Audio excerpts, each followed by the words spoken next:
நம்மளோட 7 வயசுல இருக்கும்போது நமக்கெல்லாம் எப்படா பிறந்த நாள் வரும் அப்படின்னு சொல்லிட்டு ஒவ்வொரு நாளையும் நம்ம யோசித்து பார்த்துட்ருப்போங்க கேலண்டரை. ஆனால் இன்றைக்கி 27 வயசுலலாம் நம்ம நினைக்கிறோம் நமக்கெல்லாம் ஏன்டா பிறந்த நாள் வருது அப்படின்னு சொல்லிட்டு. அப்புறம் நமக்கு பொக்கிஷம் மாதிரி தெரிஞ்ச நம்மளோட பண்டிகைகள், நம்ம தீபாவளி ஆகட்டும், கிறிஸ்மஸ் ஆகட்டும், பக்ரீத் ஆகட்டும், எல்லா பண்டிகையுமே அவ்வளோ சந்தோஷப்படுவோம். ஆனால் இன்றைக்கி நமக்கு இந்த எல்லா நாளுமே ஜஸ்ட் ஒரு அரசு விடுமுறையாக மட்டும்தாங்க நம்ம கண்ணுக்கு தெரியுது.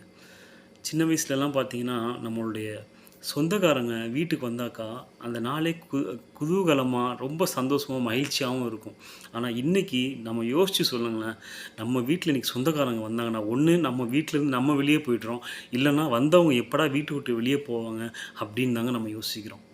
அப்புறம் நீங்க யோசிச்சு பாருங்களேன், நம்ம சின்ன வயசுல நம்ம அம்மா, அப்பா நம்மள திட்டுனாங்கன்னு வைங்களேன், நம்ம வந்து சாப்பிடாம பட்டினி கிடந்து அடம் புடிச்சு, என்ன சூசைட்லாம் கூட அட்டெண்ட் பண்ற மாரிலாம் கேஸ் இருக்கும். அதெல்லாம் விட்டுருங்க. ஆனா, இன்னைக்கு நம்ம வேலை பார்க்குற இடத்துல எவன் எவனோ கண்டவன்லாம் நம்மள அவ்ளோ திட்டுறானே, அதெல்லாம் கேட்டுட்டு நம்ம அவ்ளோ அமைதியா இருக்கோம் பார்த்தீங்களா?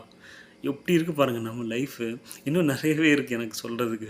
அப்புறம் நம்ம நம்ம வந்து ஸ்கூலுக்கு போகும்போது பார்த்தீங்கன்னு சொன்னாக்கா, நம்ம அம்மா, அப்பா நமக்கு ரூ. 2 ரூ. 5 குடுத்தாங்கன்னா, அந்த காசுல நமக்கு அவ்வளோ சந்தோஷம். அது போய் எப்படிலாம் சாப்பிடலான்னு இருக்கும். ஆனா, இன்னைக்கு நம்ம கையில ரூ.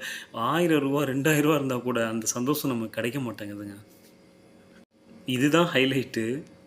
நம்ம சின்ன வயசுல பார்த்தீங்கன்னு சொன்னா, எப்படா நம்ம பெரியவன் ஆக மாட்டோம் அப்படின்னு சொல்லி ரொம்பவே ஆசைப்பட்டுருக்கோம். ஆனா, இன்னைக்கு பெரியவன் ஆனதுக்கப்புறமா தான் தெரியுது, நம்ம இன்னும் சின்ன பிள்ளையாவே வாழ்ந்திருக்கலாமே! நம்ம லைஃப் ரொம்ப நல்லா இருந்திருக்கும். நடக்க போறதில்ல. ஆனா, அவ்வளோ இருக்குங்க. அவ்வளோ மனசுக்குள்ள குமுறல் இருக்குங்க. இது கேட்டு கஷ்டப்படுத்தியதுனா சாரி. உங்களுக்கு இது ரிலேட் ஆச்சு அப்படின்னு சொன்னாக்கா, கண்டிப்பா லைக் பண்ணுங்க, ஷேர் பண்ணுங்க. Thank you.